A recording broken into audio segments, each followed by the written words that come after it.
Hi, I'm Warren Zenna, founder and CEO of the CRO Collective, and welcome to the CRO Spotlight podcast. This show is focused exclusively on the success of chief revenue officers. Each week, we have an open, frank, and free-form conversation with top experts in the revenue space about the CRO role and its critical impact on B2B businesses. This podcast is the place to be for CROs, sales and marketing leaders who aspire to become CROs, and founders who are looking to appoint a CRO or want to support their CRO to succeed. Thanks for listening. Now let's go mix it up. All right, so welcome to this episode of the CRO Spotlight podcast. This is Warren Zenna. I'm the founder and CEO of the CRO Collective.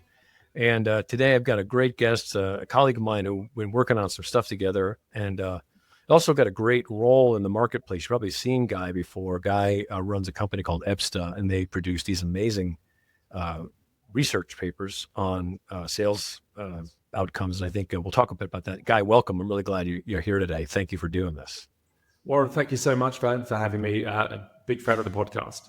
Well, thanks. So, I'd be interested to know a little bit, like I know you're across the pond over there, hence the accent. Something I think about, which I kind of hit you with this question. What is the CRO role catching on over in Britain right now? Is it like something that, because I remember when I first started doing this, it was like a chief commercial officer and no one knew what it was. What would you say the state of the comparison between the US and the UK is on the role today? That's an interesting question. So I spent a lot of time in the US, as you know. In fact, I'll be in New York with you at the end of May. So looking forward to that. I think a lot of organizations in general in our ecosystem bring in what they think is, I think a lot of players in our ecosystem end up bringing in a CRO far too early. My humble view is a CRO is a vital role for an organization that's ready to scale. A CRO has one primary focused job in my mind, which is to scale the organization, the commercial organization, and that includes marketing, sales, and success. If you're still trying to turn zeros into ones in any of those departments, then you really need a VP responsible for and owning that piece of the puzzle.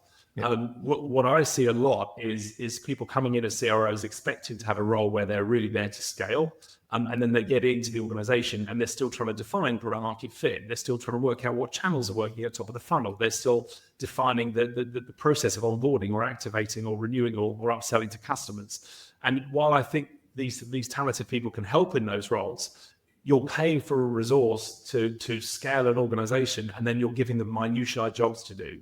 And in my mind, that's probably the biggest mistake we see when it comes to bringing in this mythical CRO role. Yeah, you and I are clearly banging the same drum on that one for sure. I'm interested in understanding, because it's great. I mean, you and I are in agreement, I know, on this. So it sounds to me like it's evolved a bit, because I remember I had some conversations with people in the UK when I first started this business like 4 or 5, 6 years ago. And they didn't even know what a CRO was. They were still sort of learning about this title, right? They saw it as this mythical creature that lived in the US and they would capture one day, But, they didn't really understand it. I think that they still saw it as you said, primarily really a sales leader role. They weren't hiring that often. And I think that same thing in Australia too. I was seeing a similar thing. And what I saw happen was a very quick adoption of this role, like almost like it took us 15 years to finally talk about this properly, whereas I think it's happening there almost in 3 years. So one thing I see as a resilience on the part of the entrepreneur community in Europe is they catch on. They're like, okay, this is how we got to do things, particularly if you're trying to get over here in the States. If you want to open up your business, you sort of have to adopt these modalities. And I was a CRO at a company that was based out of the UK. And it was honestly a really difficult job. I mean, we'll talk about that some other time. But it was because, again, there was a sort of a lack of understanding of some of the nuances of it. And it was also too early. I mean, they were only like about 3 million in revenues. I didn't realize this at the time. But it was ironically, that was one of the impetuses for me to start this business, was that experience. But I'm digressing here. I want you to say a little bit about yourself, right? So I know that aside from Ebsta, which we'll talk about, you're also a part of Pavilion. You run their CEO group over there, and that's a nice big community. And I know you have a lot of interactions with people. I'm curious, are you hearing more in the conversations you're having across all those channels, a common, newer, more advanced perception of the CRO role? Is that consistent, or is it still sort of not really catching on? What would you say we are in that respect? Well, first of all, come back to your earlier question. We always see the our American cousins as the kind of young, enthusiastic cousin in family that tries all sorts of things. And then we kind of sit back and we just watch for it. And then when you figure stuff out, and then we're like, great, you've done all this hard work. We're Now your guinea let us pigs grow. across the pond, right? Yeah, exactly. Exactly. Yeah. We'll now jump on board. So, Yeah. but in saying that, we saw some research this month where the average tenure of a CRO now is down to just 17 months. Yep. And that's a huge challenge. Okay. And this kind of burn and churn approach, this idea that, we can't all be bad, right? I mean, there must be some fundamental challenges. And I think you've hit the nail on the head. There really is a misalignment or a misunderstanding as to what CRO's role is there for. We all, one of the big takeaways from the 2025 benchmark report, which I will be prompting everybody to download 2 or 3 times today, I'm sure. One of the real interesting takeaways is to impact growth. In a single word, we need consistency. We need everybody doing things in the same way. And before we define what that consistency is, what we need to do is understand what our A players are doing at every stage of the customer life cycle, and then using that information to prompt our B and C players to follow that guidance. And what the CRO is uniquely placed to do is to align marketing, sales, and success to work towards a common goal and to see the world through a single lens. And one of the really interesting takeaways from the data that we saw this year is a huge drive away from individual roles. Almost, we saw these kind of single purpose vehicles of, top of the funnel. We saw some organizations who have a BDR and then an SDR and then an AE and then solution engineers, and then you'd have onboarding and activation and success and renewals and upsells and so on, and different people responsible for all these different roles. And the customer was constantly being handed over from one to the next, and that handover process was never very good. And one of the interesting data points we saw is over 40% of businesses are now adopting a 360 sales approach, where a frontline seller is also responsible for top of funnel creation, but also holds on to the customer for at least that initial year, once they've trusted them enough to sign a contract to actually maintain that relationship with the customer. Because frankly, that's the danger time for the customer, but also it's the quickest opportunity for cross-sell and upsell. And if suddenly the burden from the seller is no longer to get that, I've only got one chance, one bite at the cherry to get a sale done, and suddenly now it's okay. It doesn't matter what I sell you, I can cross-sell and upsell you for the next 12 months, and I still continue to earn from you. That it just changes the whole dynamic. And the customer gets a much better experience because they get to interact with this one person they trusted enough to sign the contract with in the first place. So this alignment, this consistency is really the watchword for growth. And what a CRO is uniquely placed to do is bring together all these disparate different stakeholders in different departments across that go-to-market motion and try and align them through a single lens. Ned, you and I again are on the same exact page. I think the CRO is the orchestra master, the maestro of the misalignment issue, and I think that's what they need to do. It's a different skill set than just running a sales organization, and this is an interesting topic. Role. It is. It's you someone want who your sales leaders focus on the next deal. You need your sales leaders to absolutely focus on what are we going to do to close this month, this quarter. You need your CRO to have a much more holistic view and to be looking at the longer term, which is a challenge if the board are changing CRO every 17 months. Well, let's talk about that, because I do think that, so there's so many little pieces to this, right? So, I've constructed my own puzzle here. I've been doing this long enough now. I sort of have a pretty good blueprint for how it should work, and it doesn't usually go this way. But I think to your point, we're both in agreement on a number of things. One, misalignment is the issue that companies need to solve. That coordination is vital for growth. Companies that are suffering from most problems actually have a systemic problem. They don't have a sales problem. They usually have a systems problem. They don't know it. The CRO should be someone who comes in with a remit to fix that, not focus on the immediate, more on longer term. But the issue is this, right? So, as you know, I'm producing quality candidates in the marketplace through my programs, right? They sort of know what to do now, and they're qualified because they were already sales leaders and running big teams. So they're like an inch away from the job. But then they go into the company and the company doesn't know what to do with them. The environment they're in is actually the problem. It's not them sometimes, and there has to be a match between the hiring organization and the candidate so that not only do you get the right person, but you know what that person needs. And the decisioning that person is going to make is going to probably be somewhat disruptive. If you want to do things differently, you're going to have to do some things differently, which means it could be, like you said, we're removing a layer of SDRs or removing an entire sales group, or maybe getting some different technologies, or maybe having marketing report into this person, which could piss that person off and creates all sorts of things. But if the company's not ready and prepared for that, then they won't do it. And that's my view. Usually why it is that CROs don't last is because they're fighting against the dynamics that are against or opposing the change that's required. So how do you see that being fixed? Like, what's the way? Is it just time and then all of a sudden a new muscle memory will be created? Or is there some specific things that founders can think about when they're looking to bring on a CRO so that they don't have a 17-month remit? Well, look, let's acknowledge that, these CROs are supposed to be C-suite resources. Okay. So I think there's an opportunity for them to take a role in educating the board as to even before they hire them. Yeah, remember, a recruitment process is two-way. Okay. Yes, of course, they're interviewing you to see if you're a good fit for them. But it should be the other way as well. And I think CROs need to be bolder, dare I say, in the way that they engage and go through that qualification for themselves. And they should be asking those questions. Once I get in this role, am I going to get the mandate I need? Is there really an appetite to make these changes? Usually the growth perhaps isn't where we want it to be. Well, to make, if we're going to change that, if we want to get from single-digit growth to double or triple-digit growth, then we're going to have to make some changes here, and really asking the intelligent questions of the board as to whether there really is an appetite, or whether it's all just lip service for the PE house that are backing us because they told us we need to hire someone. Sure. And actually, when you get in there, you find out that you don't really have the mandate that you thought you did. So I think maybe there's an opportunity here, Warren, for you to provide the interviewer. That's what I do. It's a big part of my service is exactly that. I'm helping, my coursework, I go over it sometime, I'm sure. A lot of it, most of it focuses on exactly this point, which is that it's not enough just to be good at the job. You have to know how to get the job properly. You have to know how to know that the job may not be one you should take.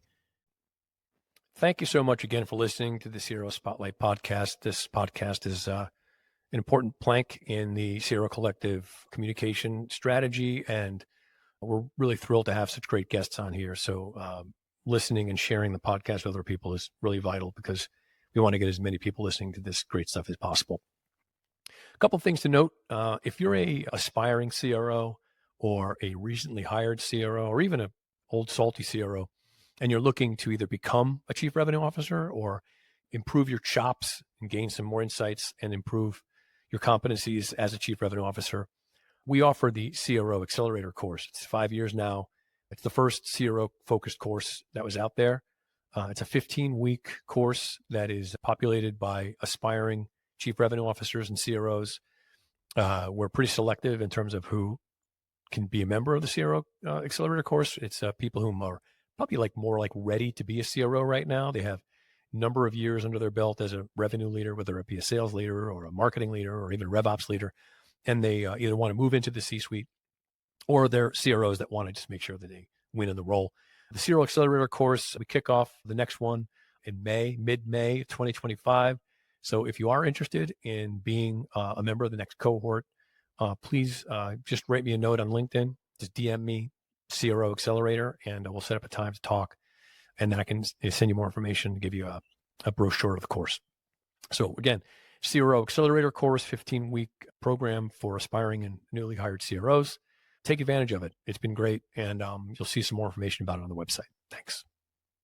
And you need to interview the company as much as they're interviewing you. And I think there is that. I think if the company's mature enough and they're hiring someone who's a chief revenue officer, there should be some degree to which they trust this person has a strong opinion about things, and they want that opinion and they want that thinking in their organization. So I would encourage founders right now who are interviewing your CROs, listen to them. They're coming with you with expertise, and they may have good ideas that you should listen to, even if some of them may seem uncomfortable or maybe a bit, confronting to deal with. They may be right, and you need to bring in somebody who knows what those changes are and understands how to make them more palatable to the rest of the organization. That's one thing. The other part too is I see too often the issue I see with this tenure issue we're talking about is my clients. They usually call me after they've gotten let go of a 17-year or a 16-month, whatever, remit. They call me up complaining and whatnot. And when I ask them the 3 questions, we find out that, they probably knew this was a dud from the beginning, but they took the job anyway because they thought they could maybe make it work, kind of thing. And it's just doesn't work that way. And I think what they failed to do, and it's not because they didn't do it, if they didn't know how, what is it that I need to ask? Like, what are the right ways for me to determine if this is the right business? Who do I have to talk to? And most importantly is you have to know what it is that you need so you know what to ask for. And a lot of times the CROs don't know what to ask for. So I think that we're sort of, obviously, I know we're very much aligned on this, but my role here in the marketplace is sort of I'm a marriage broker, essentially, really, And I recognize that this is a very important relationship that could be very fruitful for both parties, but they both have to have their role, right, in the equation, and not just one. And I think that the PE, if I may be so bold, and maybe VC, sometimes view a CRO as some magical flute player that's going to come in and build all this coordination, but that's not the case, So I'm going to switch gears a bit here. I'm going to talk a little bit more about you and your platform and sort of like why you created it and the role that it plays in the CRO position and how a CRO benefits from what you guys are doing. Yeah, so I appreciate the questions. I think just to finish off on the point that you made earlier, I think the marriage broker or the recruiter in the journey actually has a phenomenal role to play. Businesses don't spend money with recruiters because they like recruiters. It's not because they're really nice people, right? They spend money with recruiters because they oil the cogs. They actually help to or the good ones, the really good ones, are able to educate on both sides and actually help the customer understand really what they want. I know you told me you want a CRO, but after I've spent an hour with you, from what I really understand, what you're looking for is a VP sales here. Right. And we've got a role to play in that, in educating them as to what they're actually looking for, and then prepping the candidates to ask the interrogating questions to make sure that it really is a fit. And so I think there's a phenomenal opportunity there for that brokerage role because you're not hiring something you've hired 1,000 times before, and actually having an expert sitting alongside you go, is this really what's required? Are we clear about the role and responsibility? Are we willing to go through the change that this person's going to bring with them? Are they got the budget to make those changes? These are the things that once we've asked those questions, we can go back to the candidate with confidence that, don't worry, this really is a CRO role, or actually this is probably more of a VP sales role. Yep. The other thing too is, to your point, it's also sort of knowing some things that I think the CEO, the founders don't know sometimes is what they're solving for is actually, in fact, more of a short-term thing they're trying to solve for, and not a long-term thing they're trying to solve for. And they buy like the wrong car, for the wrong thing. They get a Porsche when they really need an SUV, and they can't understand why it's not working properly for them. And I think you're right. I think there's a big opportunity there, and we're hopefully solving that for them. But I do think that this is going to sort of organically work itself out, but hopefully we can accelerate it a little bit, because I think there's a lot of really talented CROs out there right now that are looking for homes that I think, and the opportunity too. The other part of it is risky. I mean, if you hire a chief revenue officer, not only is it expensive, right? They're costly hire. It's an important hire. It has a big impact on your business, but also the goals that CRO is intended to bring are essentially almost like a future investment. So you're risking a lot on this, and you can't afford to wing it, on someone that just because you got a referral from somebody. So I think there's a lot of de-risking going on with this. No, I absolutely agree. And I think, as I say, you spend your lives, talking to CROs and talking to businesses that are looking to bring those CROs in. For most of us, we might hire, one every 18 months at the moment, but we don't do it very often. And so I think there's definitely an opportunity for an education exercise to help people really understand what they're looking for. And and it can save a lot of pain, a little bit of investment up front, and it can lead to a much better outcome for everyone. Gives me an idea we'll talk about later. So anyway, tell me more about your platform, like your solution, and how does it help what we're talking about? Like, I'd love to kind of relate the two together so people can get an understanding of, like, from a CRO's perspective, what you're providing them. No, absolutely. Well, the key, as I said earlier, the key is all about consistency. And so for us to understand what consistency actually means, we need the insights to tell us. And the problem we've got is that the insights for most organizations are based on data that's incomplete and inconsistent and out of date. Because the data in the system of record, usually Salesforce these days, is only got in there because the seller chose to actually put it in manually. And so you've now got 2 or 3 years worth of history that you're now going to lean into to try and build benchmarks and insights as to what's actually going on during that customer journey. And that data is only as good as what the seller happens to put in on the day. And if they didn't have very much else on, maybe they populated the system really well. And if they were really busy, then maybe they didn't populate it at all. So when we started a business, we didn't set Ebsta up to be a revenue intelligence platform. The problem we set out to address was the quality and the consistency of the data in the system of record inside Salesforce. How do we fix the dirty data inside Salesforce? Yep. That product has evolved, and it's now what we call relationship intelligence. Now, effectively, what relationship intelligence does is it mines your mailboxes and calendars for the last 2 or 3 years, and it builds a people graph of every interaction the business has had with every person, every customer and prospect. And then we map that data back into the opportunity records back in Salesforce. So you might look at an opportunity that closed won or lost in the past that had 1 contact and 3 emails associated to it. But when we finish the job, which only takes 7 days, by the way, when you look back at that opportunity, it now shows you the 9 stakeholders that were in the buying committee and the 250 interactions that took place during the 5-stage sales process. And so when we do that for not just one deal, but the last, say, 1,000 deals in the last 12 months, those are closed won and closed lost, you start to see patterns, and we can turn those patterns into benchmarks. So now we understand what good looks like for every different go-to-market motion that we're aiming at. And we can see in granular detail what the top performers are doing differently at every stage of that sales cycle. Another great example, we don't just mine the mailboxes and calendars, we're also interested in all those call recordings that have taken place, all those discovery calls. Now, you might have a funnel problem where you're losing a lot of deals at late stage.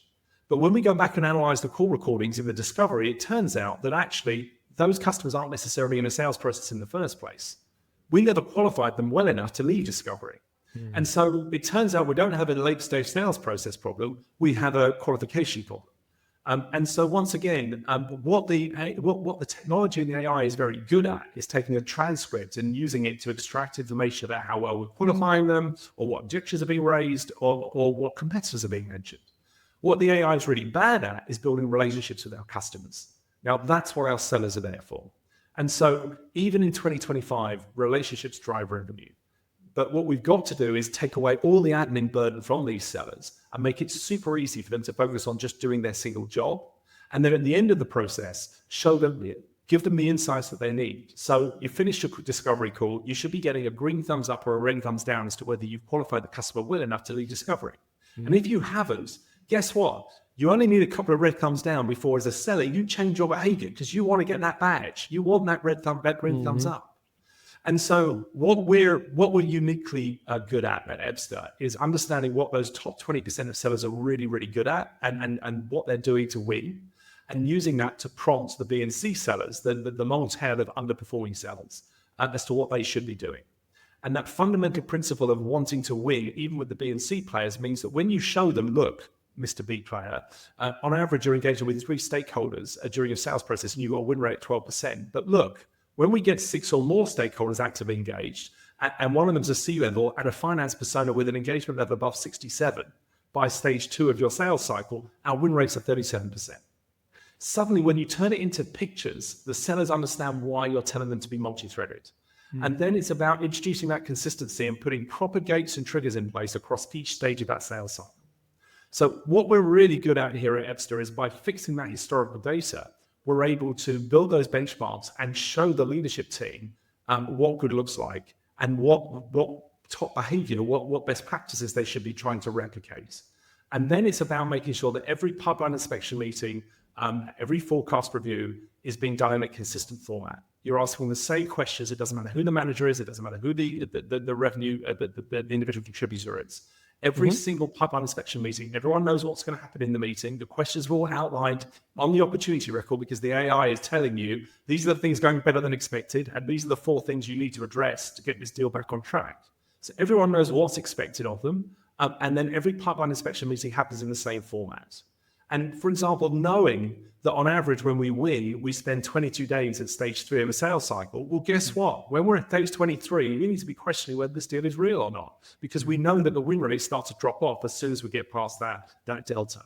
So it's about the fact, knowing the insights and the data, being data-driven in the way is the only way we can scale a sales organization. And so what we're good at doing is providing those insights to the users, to the sellers on the ground, but also to the leadership. Thanks again for listening to the CRO Spotlight podcast. We're excited about all the great guests we have. And more importantly, we're excited mostly about you for being avid listeners and supporting the work that we do here. Feel free, please, to share the CRO Spotlight podcast with any of your colleagues. We just think there's a great wealth of information here, and we want to get the word out to as many people as possible. And your support of the show is really appreciated.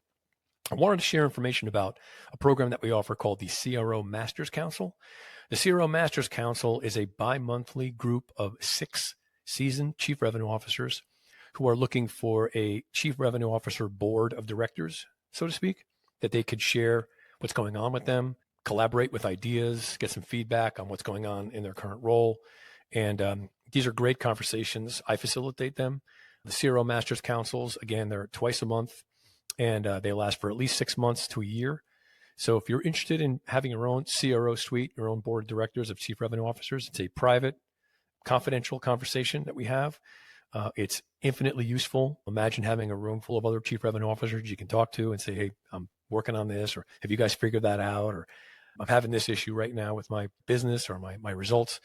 These are just invaluable conversations with chief revenue officers. Chief revenue officers have a very, very unique role. It's a very lonely job, and only other CROs understand what you're going through. So that's why we created this program.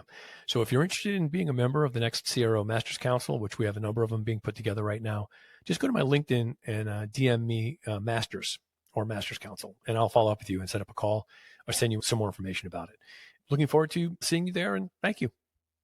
Got it. Really, I get it. Makes perfect sense. You're mining for gold and then replicating gold and codifying gold across the organization. So I'm curious how this process and the data that you glean from your system supports the other aspects of the CRO role, like marketing and customer success. Like, how does it support not just that one sales channel, but informs, like you and I discussed earlier, that larger like customer cycle?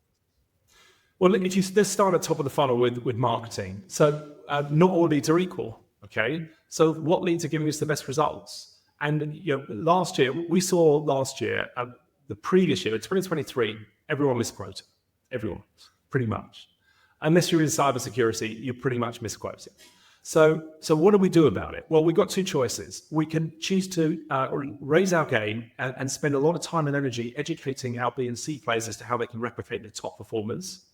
Or we can get rid of our bottom third of sellers, hire everybody else's bottom third instead, and then just spend more money on marketing, expecting more leads to come through than match ICP. And guess what? You can spend more money on marketing, you will generate more leads, but it doesn't mean you're going to get more ICP leads coming onto the business. Yep. Okay. And what ends up happening is the delta between those A and B players ends up becoming much, much wider, because the A players, they can smell the good opportunities. They can find the needle in the haystack. It doesn't matter how many opportunities the marketing channel funnel generates, they'll find the ones that match ICP.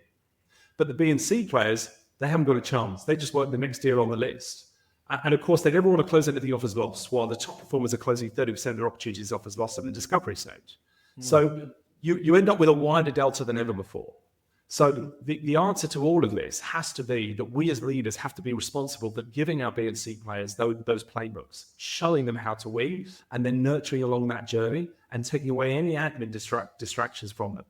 Another great data point from the report was that top performers spend nearly half of their day actively selling and engaging with customers, while the average performer is less than 2 hours a day now. Because they've got so many other distractions around them. And that's a real challenge. It's amazing, right? It's gotten worse. I'm thinking maybe what we've done to our detriment in the last 10 years is instead of fixing the system, we created technologies to make up for the shortfalls in the system, and we still had a bad system. But now I think we can create a better system, and maybe AI, which is a different type of technology, could help actually accelerate that system. So I'm just curious. I know AI must be obviously a big part of this system. In what ways is that working in this? Is it not just data analysis, but more specifically, like, is it prompting the stuff? Are you give me a little more insight into that, because my audience loves to talk about AI and how these things are absolutely. used. Well, I mentioned at the very beginning of our process, we build this people graph of all the relationships the business has, but we also try and tell you who in the organization holds that relationship, when they last engaged, and we give every relationship a score out of 100. Yep. And that engagement score is just as useful in sales as it is in customer success. Yep. So some of the really interesting data points from the report suggest that if you maintain an engagement level above 80, so it's always out of 100. So if the engagement with the customer is above 80 throughout that 12-month period, you've got a more than a 50% chance of opening up a cross-sell upsell opportunity within that period of time. Mm-hmm. Some other really interesting data points from success that we analyzed this year.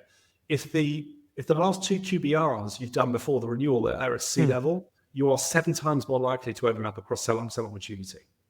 However, if the last 2 QBRs are being done with someone more junior than the C levels, you are 4 times more likely to churn the customer.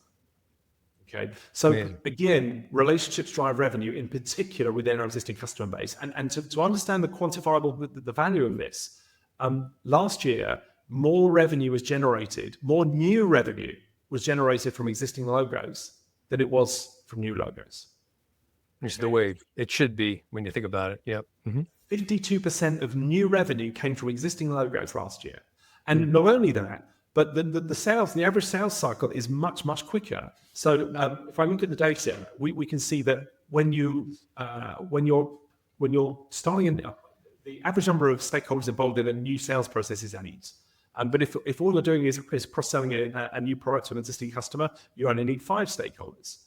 The number of days it takes on average to run that sales process is 91 days for a new sales process, but only 52 days for a cross-sell to an existing customer. Mm-hmm. And the win rates, if you open up an opportunity with an existing customer, you've got a 45% chance of winning that deal. While on average, it's just an 18% win rate at the moment in new logos. Yeah, it's all the more reason to get more people into the win column. I know. I mean, we have not focused on that enough. I see ridiculously hiring multiple salespeople. I think that's what the SDR organizations were hired for, in my opinion, is to make up for the shortfall in churn. And I think SDRs are doing the role that marketing should be playing. That's an opinion I have. But in any event, I'm curious to know a little bit more about the guts of your system, because it's fascinating. So you need to have the data. You need to have the data in the system, right? You can't just, you need to have a look back window of a certain period of time to have enough to look at. And yeah, it's fair to say if you're starting a brand new motion, it's great to capture the data, but it will take time before you want to see about 50 opportunities flowing through. They don't always have to close one, but you want to see 50 sales cycles before the data becomes meaningful. One of the other areas that we're using AI a lot now or the Gen AI piece of the puzzle is around the call recordings. So lots of tools out there, Ebsta's got its own, but we don't care which vendor the customer uses for their call recording. But we need those transcripts because we can use those transcripts to then do some really interesting analysis. So not only can we take away that burden of filling out the medic or the med pick or the pant or spice or whatever qualification the customer's using and giving you that green thumbs up or red thumbs down as to whether the customer's being qualified well enough or not. And having a consistent approach to that so that it doesn't, every single qualification course happening in the same way. But you can also pick up things like objections that the customers are raising or competitors are being mentioned. And as a leader, you can report on that holistically across the entire org. So you can see certain competitors are coming up more prominently, or certain objections are coming up more often. We need to do some training around that, for example.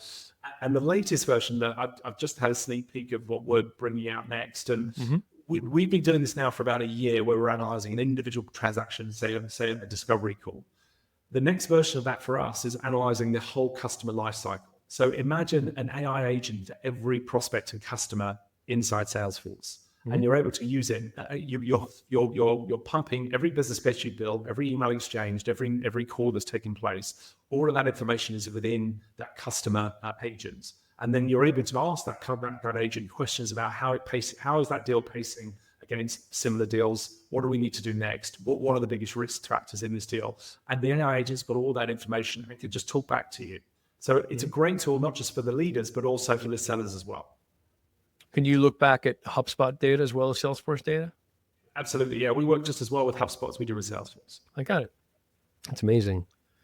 It's great. So, how is it going so far? How, are you making you're cracking your numbers? How are things going, and how is the market receiving this right now? Because there's a lot of people. I just spoke to someone yesterday who was trying to do some similar sort of thing, and it's getting very competitive. I'm just curious to know what the receptivity has been. It is very competitive, and look, we're not trying to be, we're not trying to build a unicorn here. What we see Ebsta as a boutique player in the space. We have this approach of not just fixing the data and then delivering revenue intelligence, but we also have what we call revenue insights as a service, where we sit with the leadership team every quarter and we walk through all of their data, all of their insights, and we show them what's going well and what needs attention. And that's not something you'll get with a traditional SaaS provider. But we found it is a phenomenal way of maintaining engagement with the C-suite, our customers, because it doesn't matter how much you tell them they should be taking a look at the insights in the platform. Actually, they're much more likely to engage with me if my guys will take the data from the platform, extract it, put it into a nice PDF, and I present it back to the leadership team every quarter. So all of our tier one customers getting that personal experience with us. So to answer your question, we grew 68% for our year end last year, which was a big number for us. And we're on track to do that again this year if we kind of keep our numbers going. So Sure, I understand. That's where we are as a business. We're pacing. I think we're at about 380 customers at the moment. So it's amazing. We're making some good momentum. What's the size of a company that's optimal for you? Like, what's the right customer size for you? So as I mentioned before, there's kind of two different tiers. So relationship intelligence works for any organization that's using Salesforce. All we're doing is fixing the dirty data and giving you consistency in the way that contacts and activities are captured, and giving you this new engagement score, this understanding of who's engaging with who. So what we find there is, in particular, the very large businesses, they'll use that product on its own. We're never going to get Accenture to use Ebsta for forecasting, right? Yep. But fixing the dirty data, well, that kind of makes sense. And there's as I said, no change management there. So it's quite an easy win, and it's a quick one. You'll be up and running in 7 days. Mm-hmm.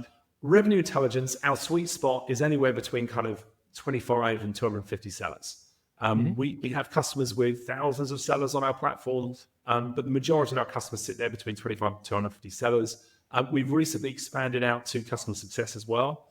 So you can kind of encompass that number in there as well. Now, you mentioned many times in this conversation, this report. So what is it, and how can people get a hold of it? Well, it's called the 2025 GTM Benchmark Report. It looks very familiar to last year's 2024 Sales Benchmark Report. But this year we've extended it out to the right side of the bow tie. So we've got a load of stats now about how success are performing as well. So you can download it for free on the Ebsta website. Maybe we'll include a link, Warren, in the show notes for those that are interested. And if anyone has any feedback, if you mention the podcast, do reach out to me on LinkedIn, and I'll definitely accept the invites if you do mention the podcast. And I'd love to find out how. I'm just a bit of a data geek, so tell me about how you're pacing against the numbers. I'm always keen to hear about businesses that are bucking the trends or struggling with certain data points, and always up for a conversation about how you can kind of move the bar. Great. Yeah, I got the report. I read through it already. It's always great to read all this stuff, and it's fascinating to see how the market's changing right now. But look, Guy, I appreciate this. It's a great conversation, and appreciate the time and the partnership. And good luck. Let's keep working together and figure out some other way to keep the CRO role last 3 years. Let's try and get it to at least 3 years together. I think it'd be good for companies. Right? Yeah, it sounds good. Well, look, I think we're going to be giving people a sneak peek of some new data at your event in early June. So if you're a CRO and you're based in New York, June 2nd, right? come and join us June 2nd. We're going to have a really interesting discussion roundtable. So I'm looking forward to that. That'll be great. We've been doing a lot of them, and we've had some great turnout. So I think that'll be a really good conversation. I'm sure you'll be sharing a lot of those insights there. So, Guy, thank you so much. It was great having you. And again, I'm not surprised. It was a great conversation. Thanks very much. Good to see you. Thanks again.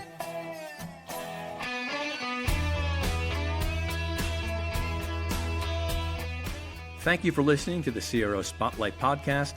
The CRO Collective's mission is to help CROs succeed and help founders and CEOs build CRO-ready organizations. You can find out more information about our services at thecrocollective.com. That's thecrocollective.com. And we look forward to having you join us next time.